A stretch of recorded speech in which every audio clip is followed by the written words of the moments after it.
যদি নিজের ব্যথা টের পাও তাহলে তুমি জীবিত, আর যদি অন্যের ব্যথা টের পাও তাহলে তুমি মানুষ। আমি ঘৃণা করি সেই সমস্ত মানুষদের যারা নিজের খুশির জন্য অন্যের মুখের হাসিটুকু থাকা কেড়ে নেয়। কিছু মানুষ আপনাকে নিজের মতো ব্যবহার করতে না পারলেও দেখবেন আপনার নামে বদনাম করে বেড়াবে। বোকা মানুষগুলো হয়তো অন্যকে বিরক্ত করতে জানে, কিন্তু কখনো কাউকে ঠকাতে জানে না। বদলে যায়নি, আগের মতোই আছি, পার্থক্য একটাই, আগে অন্ধ ছিলাম আর এখন দেখতে শিখেছি।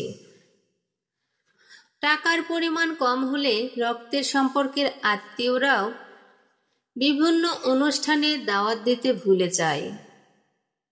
জীবনে ঠকলে হয়তো বিশ্বাস নষ্ট হয়, কিন্তু শেখা যায় অনেক কিছু।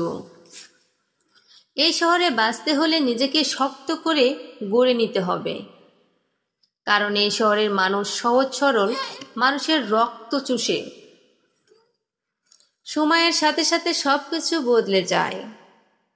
যেমন আগে জেদ ধরতাম, এখন আমি ধৈর্য ধরি।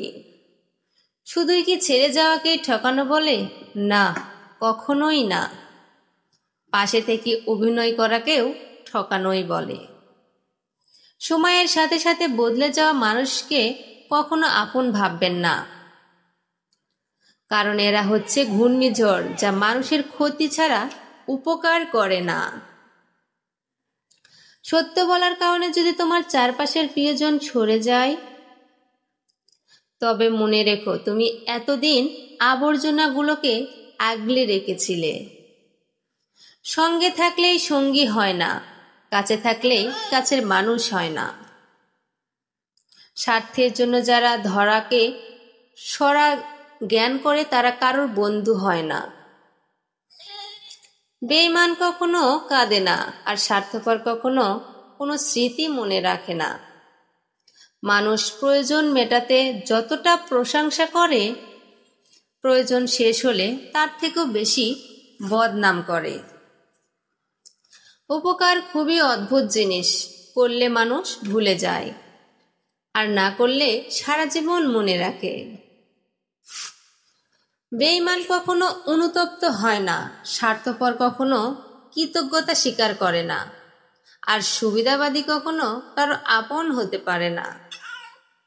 সমাজে এখন সত্য কথা বলাটা যেন অপরাধ হয়ে গেছে। হয়তো ঝগড়া সৃষ্টি হয়, নয়তো সম্পর্ক নষ্ট হয়ে যায়। সবকিছুতে কপালের দোষ দিয়ে লাভ নেই। কিছু জায়গায় কিছু সময় মনের দোষ দিতে হয়। অন্যকে কাঁদিয়ে নিজে খুশি থাকবে এমন প্রত্যাশা করা বাদ দাও। যে অন্যকে বিনা কারণে কাঁদায়, প্রকৃতি নিজ দায়িত্বে তাকে কাঁদায়।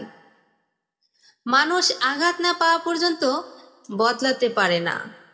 যে যত বেশি আঘাত পায় সে তত বেশি বদলায়। মানুষের পতন সেই সময় থেকে শুরু হয়ে যায় যখন সে আপন মানুষকে হারানোর জন্য পর মানুষের পরামর্শ নেয়। খুব সহজে মনের কথা বলে ফেলা মানুষগুলো আর যাই হোক, অন্যের ক্ষতির চিন্তা কখনোই করতে পারে না। টাকা আর সম্মান এক না, টাকা তো ভিক্ষা করেও পাওয়া যায়, কিন্তু সম্মান সেটা তো কর্ম, ব্যবহার আর চরিত্রের মাধ্যমে অর্জন করতে হয়। আমার কাছে সেরা মানুষ তারাই যারা অহংকার করার মতো অনেক কিছু যোগ্যতা থাকা সত্ত্বেও তাদের মাঝে অহংকারের ছিটে ফোঁটাও নেই।